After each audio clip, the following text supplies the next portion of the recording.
Welcome back to the channel. Received a new blender today, my KitchenAid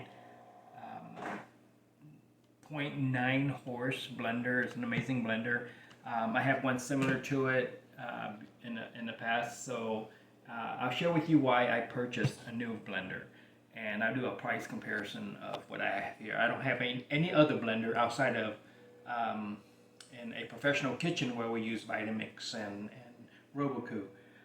So let's start with why I bought this. This is an amazing blender. So after a few years of use, as you can see, the bottle has gotten loose and it's starting to leak. It's a very powerful blender, and I can still use it to make like crushed ice for drinks or snow cones, and it turns some ice into pretty much a powder. However, it's starting to leak. So a quick review, this thing runs about $200 new. And the reason why I mention that is because this Oster right here runs about $39 or so with a glass jar. However, I replaced the blade. As you can see, the original blade has pretty much 4 edge, and I replaced it with a 6 edge, and it does cut better for light work. However, when you need some major stuff done, fine blending, you just can't beat this KitchenAid for the price. And the reason I mentioned the price also is so I had to replace a jar, and a new jar would cost a new pitcher or jars, and it's actually really thick plastic. A new pitcher runs about $70, and then you have to pay for shipping. So what I did is I went out on eBay and I found this other blender, and I actually total with shipping, taxes, everything. This thing runs, it cost me around $80. So for the money, I just can't just buy the pitcher. And as you can see here, it's virtually brand new.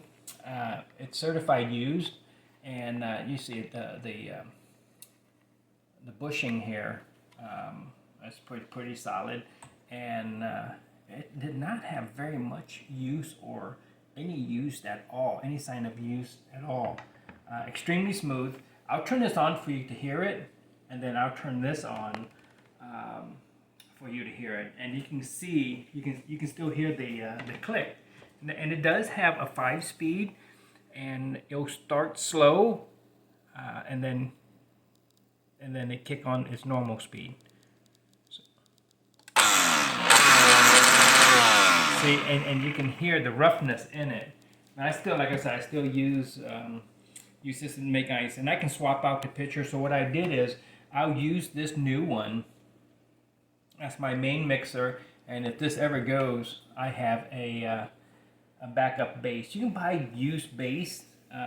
Like I said, this is nearly 1 horsepower. It's amazing, and you can find these things for $19 and maybe total of $40 with taxes and shipping. But if you can hear this thing run, so it's much nicer, and that's running it on empty. So I am going to get some ice and show you how well this blender crush ice. And outside of that, if you can crush ice, it makes some amazing salsa, dressing, slushy, and what have you.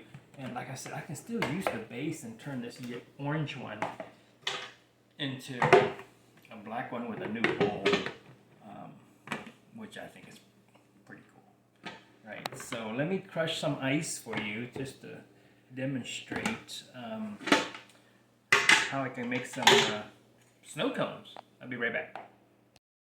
So as you can see, I have this thing 3/4 ways up with ice. I'm gonna hit crush ice, and then I'll show you what it looks like when I come back.